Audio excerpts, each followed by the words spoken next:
Hello, Sharon speaking. Was it yourself I was just talking to? No, I'm afraid it wasn't. It was probably one of my colleagues.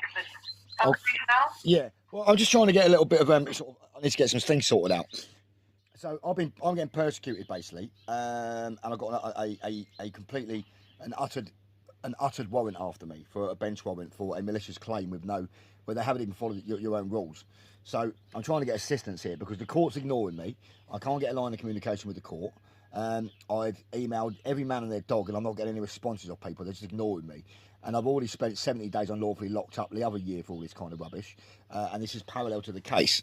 So when I rung up you guys yesterday, I was given an email address, and they said email over the information to this. So I've done that. The email bounced back telling me that this is an inactive email. Email this email address. So I did that one. Now I'm just rung up today to chase up what the score is there and just make sure you've received the emails and everything else. Because I was rest assured yesterday that somebody will pick this up and I'll get a handler who will get in touch with me within 20 days. So when I spoke to some woman earlier with a bit of an attitude, she's now telling me that's not the case. I have to write in, or I have to fill in an online form, and then she ended up hanging up on me and not giving me actually any information that was useful, and tried to sideswipe the fact that it's the Ministry of Justice's job to step in when your courts are acting completely illegitimate, and I can prove it. So I need confirmation that you guys have received the email, and I need a clear, structured plan here on how we're going to get this dealt with. Right.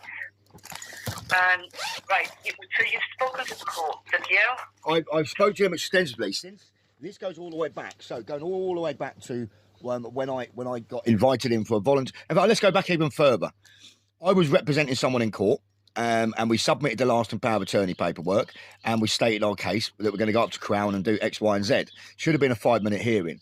So when we got in there was mass resistance from security, and they made the veteran take off his medals and everything else, which is very disrespectful.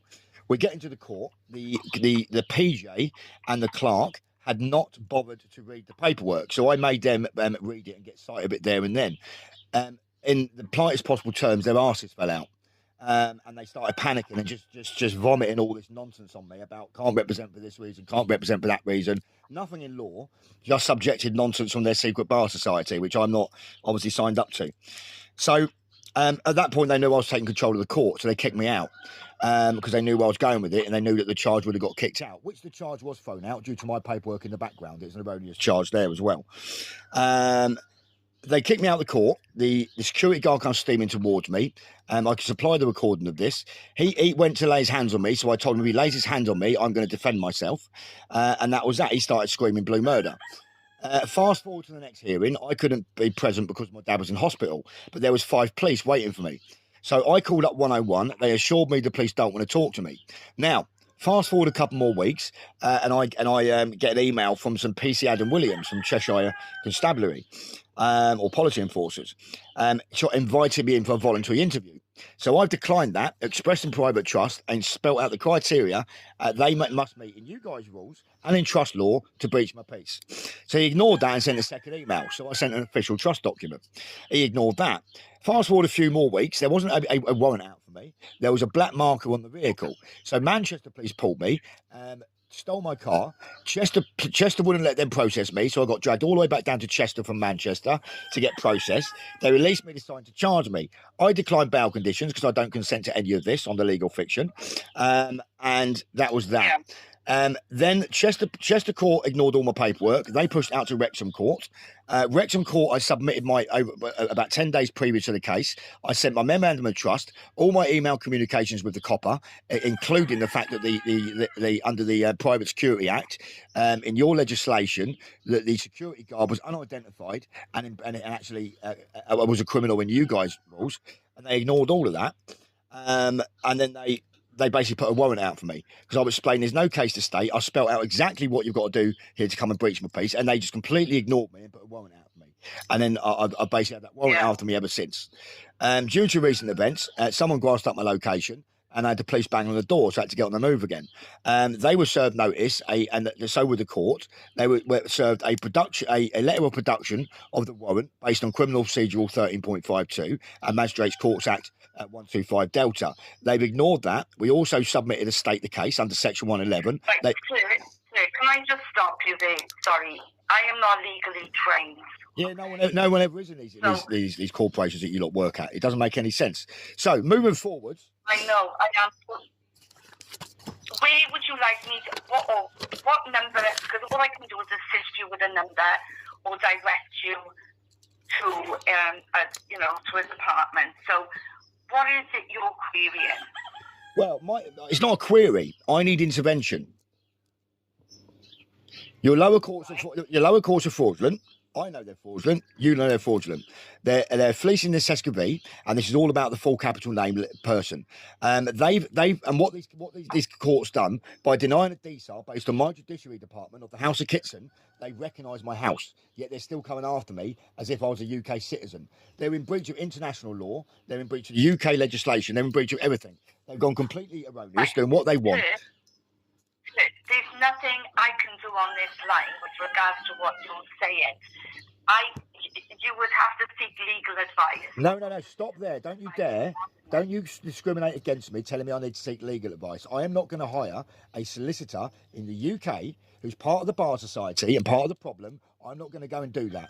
If we was at war with Germany, I wouldn't go and get some. I wouldn't try and recruit Germans to go on my side. That would be kind of crazy. So you guys need to intervene. Let's pull up the duties and obligations, shall we, of the Ministry of Justice. What would you like me to do as I'm on a call centre line? Okay. How would you like me to assist you? Well, firstly, what I'd like you to do, if I may answer. First thing I'd like you to do is you lot stop telling me about how precious your time is because you're on some whatever line. This is a very serious matter. It's screwing my life completely up and has done for the last 4 years. So I don't really care if there's anybody else you need to talk to. Your attention right now is with me. All right? That's what you're getting paid to do. So I need you to... I need you to be... I never said I was rushing you off the line. I said that I am on a call line. This is like a switchboard, okay? I don't have legal advice to give you. I am not legally trained. Right, cool. Okay? So you telling me all of this? So let me tell you. Sorry to interject. Sorry to interject. But right. So yesterday when I spoke to the lady, she assured, and I record all these phone calls, all going in the public. So when I spoke to the lady yesterday, she assured me this is something that you guys deal with, and if I submit all my stuff, there will be a handler will pick this up and get in touch with me within 20 days. What's changed in the last 24 hours?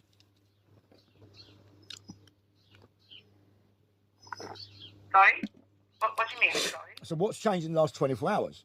Less than 24 hours ago when I spoke to a lady on this phone number, she supplied me with an email that didn't work. And she told me that I would email my stuff in and that a complaints handler would pick this up and get in touch with me within 20 days. So what's different between now and that conversation? What's changed within 24 hours? Well, that's all I could do is give you the email and for general inquiries, and then they would look at it for you. There's a complaint section on the government website, a form on the government website. I wasn't told this yesterday. I mean, that's all I could, because it has to go to the right department for them to look at your complaint or query so that they can get back to you. We are not legally qualified. If you've already been given that advice, what exactly do you want me to do? No, the advice I was given is to email in and then somebody will pick this up and get back in touch with me. Today, I'm getting palmed off with some online form or to physically write in when I'm not in a position to. So I'm being discriminated against. I'm being told that I can't. I said you could email and then it's a complaint form. Yeah, but hold on, stop a second. But your colleague a minute ago that hung up on me told me that I can't email in. You're telling me I can email in. Your colleague yesterday gave me an email that doesn't even work. So I'm getting 3 different stories of 3 different people. So what email did she give you? I'm just checking now.